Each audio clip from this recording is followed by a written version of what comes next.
ನಾನು ಪಕ್ಷದ ನಿಷ್ಠಾವಂತ ಕಾರ್ಯಕರ್ತೆ. ಈ ಪಂಚಾಯತ್ ರಾಜ್ ವ್ಯವಸ್ಥೆಯಲ್ಲಿ ನಾನು ವಿವಿಧ ಹಂತಗಳಲ್ಲಿ ಆಯ್ಕೆಯಾಗಿ ಬಂದು ಪಕ್ಷಕ್ಕೆ ದುಡಿದಿದ್ದೀನಿ.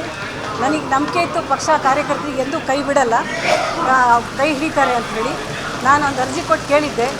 ಬಟ್ ನನಗೆ ಹೈಕಮಾಂಡ್ ಅವರು, ಅಧ್ಯಕ್ಷರು, ಮುಖ್ಯಮಂತ್ರಿ, ಉಪಮುಖ್ಯಮಂತ್ರಿ, AICC ಅಧ್ಯಕ್ಷರು ನನಗೆ ಒಂದು ಮಹಿಳೆಗೆ ಅವಕಾಶ ಕೊಟ್ಟಿರ್ತಕ್ಕಂಥದ್ದು ನಿಜಕ್ಕೂ ಕೂಡ ಭಾಳ ಸಂತೋಷ ಆಗಿದೆ. ಸಾಕಷ್ಟು ಜನ ತಮ್ಮ ಸಮುದಾಯದವರು ಮತ್ತು ಮಹಿಳಾ ಕೋಟಾದಲ್ಲಿಯೂ ಕೂಡ ಸಾಕಷ್ಟು ಜನ ಆಕಾಂಕ್ಷಿಗಳಿತ್ತು. ಅವ್ರನ್ನೆಲ್ಲರಿಗೂ ಮೀರಿ ನಿಮ್ಮನ್ನು ಆಯ್ಕೆ ಮಾಡಿದರೆ ಯಾವ ಥರ ನಿರೀಕ್ಷೆ ಇದೆ ಅಂತ?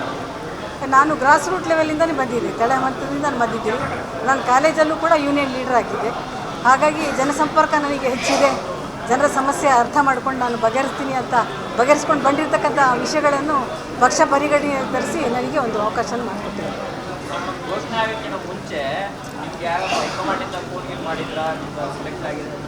ಅಲ್ಲ, ಇವತ್ತೇ ಇದು ಆಯ್ಕೆ ಮಾಡೋ ಟೈಮಲ್ಲಿ ನನಗೆ ಎಲ್ಲಿದ್ದೀರಾ, ಹೇಗೆ, ಈ ಥರ ನೀವು ರೆಡಿ ಇದ್ದೀರಾ, ಎಲ್ಲ ಕಾಗದಗಳೆಲ್ಲ ತಯಾರು ಮಾಡಿಕೊಡಿ ಅಂತಂದರು.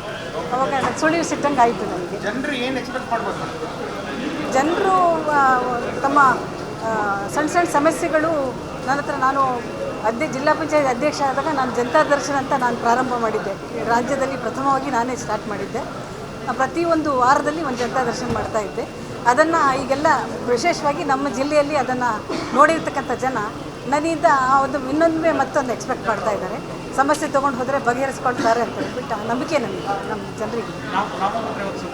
ನಾಳೆ ಪಕ್ಷ ನಾಳೆನೇ ಸಿಗುತ್ತೆ.